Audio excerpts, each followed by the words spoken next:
कहते हैं कुछ शहर दिन में तो जिंदा होते हैं, पर रात होते ही उनकी शक्ल सूरत पूरी तरह बदल जाती है। शिमला भी एक ऐसा ही शहर है। आज जो शिमला आपको रोशनी, होटल और पर्यटकों से भरा दिखता है, एक समय ऐसा भी था जब यहाँ की गलियां सूरज ढलते ही खामोशी ओढ़ लेती थी। तब आबादी कम थी, घर एक दूसरे से दूर थे और कई ऐसी जगहें थी जहां कोई जाना पसंद नहीं करता था। उनमें से एक था पुराना मुर्दा घर। आज की यह कहानी है गोपाल की, जो उस मुर्दा घर का पहरेदार था। गोपाल कोई पढ़ा लिखा आदमी नहीं था, इसी वजह से उसके हालात उसे इस नौकरी तक ले आए थे। ऐसी नौकरी जहां इंसान जिंदा नहीं बल्कि मुर्दों की पहरेदारी करता था। शिमला का वो मुर्दा घर आज शायद किसी इमारत के नीचे दबा हो, लेकिन तब भी वो एक अकेला पत्थर की दीवारों वाला कमरा था। ना बिजली, ना खिड़की, बस एक भारी सा दरवाजा और भीतर पत्थर के स्लैब्स। शुरू के दिनों में गोपाल को उस मुर्दा घर में डर लगता था, पर कहते हैं ना कि इंसान अपनी आदतों का गुलाम होता है। धीरे धीरे मुर्दों के साथ रात बिताना उसे सामान्य सी चीज लगने लगी। उसे कभी कभी लगता कि जैसे वे सब बस सो रहे हों। वो हमेशा एक छोटी सी केरोसिन की लैंप अपने साथ रखता था, जिसकी पीली रोशनी दीवारों पर अजीबोगरीब परछाइयां बनाती और वही परछाई रात काटने की हिम्मत उसे देती थी। फिर आई एक शाम। उस दिन शाम को जल्दी उतर आई थी। आसमान पर भारी बादल थे और हवा में अजीब सी नमी। सूरज ढलने से ठीक पहले एक एम्बुलेंस मुर्दा घर के बाहर आके रुकी। अंदर से एक जवान लड़के की लाश उतारी गई, जिसका चेहरा ढका हुआ था, पर शरीर देखकर साफ साफ पता चल रहा था कि लड़के की उम्र बहुत कम थी। जब वे सब चले गए और दरवाजा बंद हुआ, तभी गोपाल को एहसास हुआ कि आज मुर्दा घर कुछ ज्यादा ही खामोश है, जैसे दीवारें भी सांस रोक कर बैठी हों। रात गहराने लगी। उस रात गोपाल को बिना वजह बेचैनी हो रही थी। ऐसे में बेचैनी से निपटने के लिए उसने अपनी जेब से बीड़ी निकाली और उसे सुलगा लिया। बीड़ी सुलगाकर उसने पहला कश लिया और पहला कश लेकर धुआं छोड़ा। धुआं छोड़ते ही उसका ध्यान दीवार पर गया। उसने देखा लैंप की रोशनी में उसका छोड़ा हुआ धुआं एक अजीब सी आकृति बना रहा है, जिसकी परछाई दीवार पर साफ साफ दिखाई दे रही थी। इसी बीच उसकी नजर बार बार उस लड़के की लाश पर जा रही थी। गोपाल सोच रहा था, कितनी छोटी उम्र है, इसके घर वाले कितना परेशान हुए होंगे, उन्होंने कितना ढूंढा होगा इसे। इन्हीं ख्यालों के बीच गोपाल को लगा जैसे कि वो उस लड़के की नींद में खलल डाल रहा हो। यह ख्याल आते ही गोपाल ने तुरंत बीड़ी बुझा दी और बीड़ी बुझाते ही एकाएक कमरे की रोशनी कम होने लगी। गोपाल उठा और बत्ती को ठीक करने के लिए लैंप के पास गया और तभी एकाएक लैंप बुझ गया और कमरा अंधेरे में डूब गया। गोपाल ने जैसे तैसे खुद को समझाया, कोई घबराने वाली बात नहीं है। उसने तुरंत माचिस जलाई और फिर लैंप जल उठा। अभी वो कुर्सी की ओर बढ़ा ही था कि लैंप फिर से बुझ गया। इस बार गोपाल का दिल जरा जोर से धड़का, क्योंकि अब की बार ऐसा लग रहा था जैसे किसी ने लैंप को जानबूझकर बुझाया हो। इसके बाद घुप अंधेरा छा गया, इतना गहरा कि अपनी हथेली भी ना दिखे।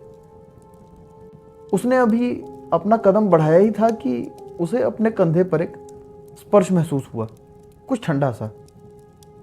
फिर उसके हाथ से कुछ टकराया और गोपाल सिहर उठा। वो स्पर्श पहले उसकी पीठ की तरफ गया, फिर कंधे पर और फिर सीने पर। उसे ऐसा लगा जैसे कोई नंगे पांव उसके ऊपर चल रहा हो, धीरे धीरे। हर एक कदम के साथ गोपाल का शरीर और ठंडा पड़ता गया। उसके कानों में सिर्फ एक आवाज गूंज रही थी, गीले पांव के पत्थर पर पड़ने की। गोपाल बड़ी जोर से चीखना चाहता था, पर आवाज उसके गले में ही अटक गई और फिर उसके आंखों के आगे अंधेरा छा गया। सुबह आंख खुली तो गोपाल को ठंड का एहसास हुआ। उसने पाया कि वो फर्श पर पड़ा हुआ है और उसका दोस्त उसे उठाने की कोशिश कर रहा है। होश में आकर गोपाल ने पिछली रात का सारा किस्सा अपने दोस्त को बताया, पर बजाय गोपाल की बात पर यकीन करने के उसका दोस्त उस पर ही हंसने लगा। कुछ देर जमीन पर पड़े रहने के बाद गोपाल जैसे तैसे हिम्मत करके उठा। अभी वो उठ ही रहा था तभी उसकी नजर उसके कपड़ों पर अटक गई। उसने पाया कि उसके कपड़ों पर पैरों के निशान थे। थोड़ा गौर करने पे उसने देखा कि उन निशानों में दाएं पैर में 6 उंगलियां थीं। यह देखकर गोपाल के हाथ एकाएक कांपने लगे। लपकते हुए गोपाल लाश के पास पहुंचा और उसने लाश के पैरों पर से कपड़ा हटाया। उसने गौर से देखा कि वो लड़का जिसकी लाश पिछली शाम आई थी, उसके दाएं पैर में 6 उंगलियां थीं। यह नजारा देखकर गोपाल अपनी जगह पर ही जम गया। दूसरी कहानी है मुकेश की। मुकेश एक 21 साल का नौजवान था जो बेरोजगार था, भटका हुआ था और किसी भी काम को पकड़ लेने के लिए बेताब था। इन्हीं सब में एक दिन मुकेश की मुलाकात हुई वसीम खान से। वसीम एक हॉस्पिटल में कर्मचारी था। कुछ देर बात करने के बाद विदा लेते हुए वसीम ने मुकेश से वादा किया कि वो उसे नौकरी जरूर दिलवाएगा। खैर, इस मुलाकात के ठीक 4 दिन बाद एक शाम मुकेश के पास फोन आया। दूसरी तरफ से वसीम की आवाज आई, मुकेश जल्दी से अभी हॉस्पिटल आ जाओ।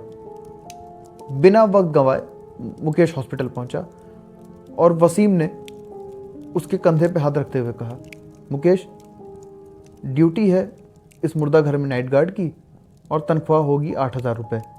क्या तुम्हें मंजूर है? मुकेश ने झट से हाँ कर दिया।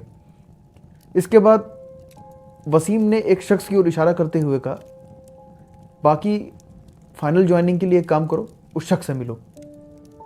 और ये कहकर वसीम वहां से चला गया। इसके बाद मुकेश आगे बढ़ा और उस शख्स से जाकर बात करने लगा। वो शख्स और कोई नहीं बल्कि उस मुर्दा घर का मैनेजर था। मैनेजर ने कुछ देर मुकेश से बात की और मैनेजर ने उससे कहा कि वो उसी रात से काम शुरू कर दे। फिर क्या था, मुकेश ने जल्दी जल्दी अपनी वर्दी कलेक्ट की और वर्दी पहनकर ड्यूटी पर पहुंच गया। वो मुर्दा घर के बाहर बने केबिन में कुर्सी डालकर बैठ गया। कुर्सी पर बैठकर उसने अपना मोबाइल ऑन किया और उस पर कोई पिक्चर देखने लगा। इन्हीं सब में लगभग रात के 12 बजे और तभी मुर्दा घर के अंदर से कदमों की आवाज आई। कदमों की आवाज एकदम साफ साफ सुनाई दे रही थी। ऐसा लग रहा था कि जैसे अंदर कोई चल रहा हो।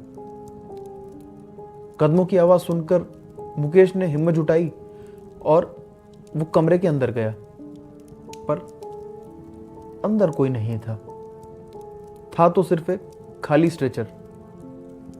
फिर उसने देखा कि अंदर एक और दरवाजा था जो आधा खुला हुआ था। मुकेश ने उस दरवाजे को पूरा खोल दिया और दरवाजे के उस पार कुछ दूरी पर एक आदमी को खड़ा देखा, बिना कपड़ों के। उसकी पीठ मुकेश की तरफ थी। उस आदमी को देखकर मुकेश ने आवाज लगाई, पर सामने से उस आदमी ने कोई जवाब नहीं दिया। जवाब ना मिलने पर मुकेश आगे बढ़ा। अभी वो आगे बढ़ ही रहा था कि अचानक पीछे से उसके कंधे पर एक हाथ पड़ा। मुकेश पलटा और उसने पाया कि पीछे वसीम खड़ा था। इससे पहले कि मुकेश वसीम से कुछ कह पाता, वसीम बोला, मुकेश यहां से जाओ और हाँ याद रखना 12 बजे के बाद कभी इस मुर्दा घर के भीतर मत आना। यह बात सुनकर मुकेश चुपचाप वहां से चला गया। फिर सुबह हुई और अगली सुबह मैनेजर जब मुकेश के सामने आया तो उसने पूछा, क्यों मुकेश, कैसी रही पहली रात की ड्यूटी? यह सुनते ही मुकेश ने सारा किस्सा मैनेजर को बताया। वसीम का जिक्र सुनकर अचानक मैनेजर का चेहरा उतर गया। मैनेजर बड़े आश्चर्यचकित स्वर में बोला, वसीम, पर वो तो कल रोड एक्सीडेंट में मर गया। इसके बाद मैनेजर मुकेश को अंदर ले गया और एक लाश के चेहरे से कफन हटाया। मुकेश ने देखा कि उसके सामने वसीम की लाश पड़ी थी। यह देखकर मुकेश के पैरों तले जमीन खिसक गई। अंततः उस दिन के बाद मुकेश, जो भूत प्रेत जैसी चीजों पर यकीन नहीं करता था, वो एकाएक हर चीज को मानने लगा। खैर, मुकेश आज भी मानता है कि वसीम ने मरने के बाद भी अपनी जिम्मेदारी निभाई, क्योंकि कुछ जगह ऐसी होती हैं जहां ड्यूटी मौत के बाद भी खत्म नहीं होती।